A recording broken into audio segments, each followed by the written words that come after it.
बिस्मिल्लाहिर्रहमानिर्रहीम। नाज़रीन इकराम, हम अपने इसी यूट्यूब चैनल के ऊपर एक दूसरा सिलसिला शुरू कर रहे हैं इस्लामी जंगों का, कि इस्लाम में जंगें कहाँ कहाँ हुई, कौन कौन सी जंग में मुसलमान फाते थे और गद्दार कौन था। इंशाअल्लाह अज़ीज़ पूरी तफसीलात इन जंगों की आएगी।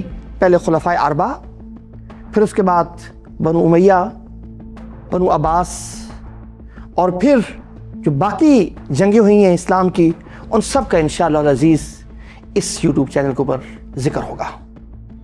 आज की हमारी जो वीडियो है वो है नबी करीम सल्लल्लाहु अलैहि वसल्लम की रहलत के बाद पूरे जज़ीरा अरब के अंदर फितना, इर्तिदाद, मुर्तद्दीन, झूठे नबी, उनका तूफान खड़ा हो गया। कबीले बिखर रहे थे, कुछ लोग उनके साथ हो गए, मुसैलमा कज़्ज़ाब जैसे लोग, और कईयों ने ज़कात देने से इनकार कर दिया। वफादारियां आजमाइश में थी और रियासत का तस्वुर लर्ज़ रहा था। लेकिन इस मायूसी के आलम में, इस अंधेरे में एक शख्स खड़ा हुआ जिसे दुनिया खलीफा अव्वल सैयदना अबू बकर सिद्दीक रज़ी अल्लाह तआला अन्हु के नाम से जानती है। अज़म, इस्तिक़लाल और फैसला साजी का पहाड़। उन्होंने सबसे पहले अंदरूनी इख्तिलाफात, अंदरूनी बगावतें, उनको कुचल दिया, और फिर तारीख का सबसे बड़ा जुर्रतमंदाना फैसला किया। उस दौर की दो बड़ी ताकतें थीं, ईरान और रूम, उनके सामने खड़े हो गए। ये कोई जज्बाती कदम ना था, ये एक हिकमत थी, एक विजन था, और एक नया दौर का आगाज था कि इस्लाम अब जजीरा अरब से निकलकर पूरी दुनिया में फैलने वाला है। अरब और ईरान के ताल्लुकात पहले कशीदा थे, सदियों की रकाबत, इज्जत का टकराव, सरहदी तनाज़ात।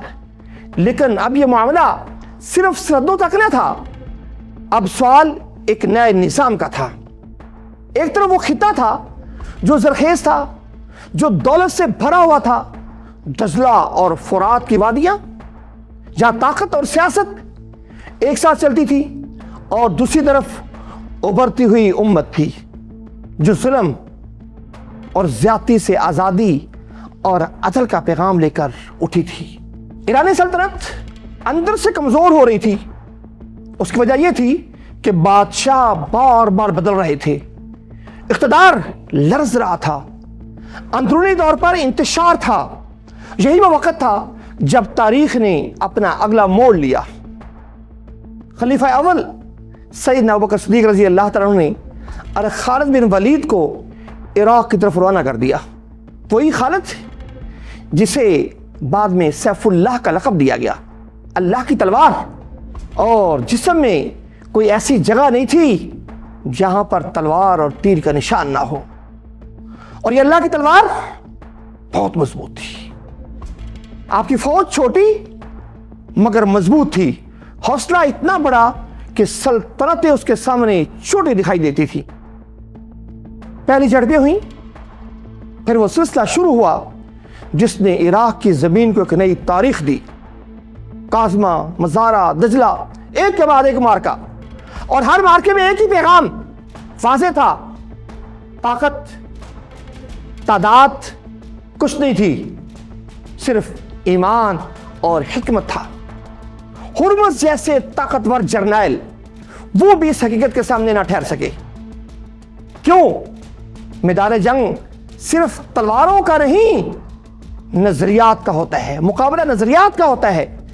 और फिर आखिर हीरा की जानब पेशकदमी हुई, और फिर एक नया निज़ाम फदा मैदान में। कैसे? एग्रीमेंट के थ्रू।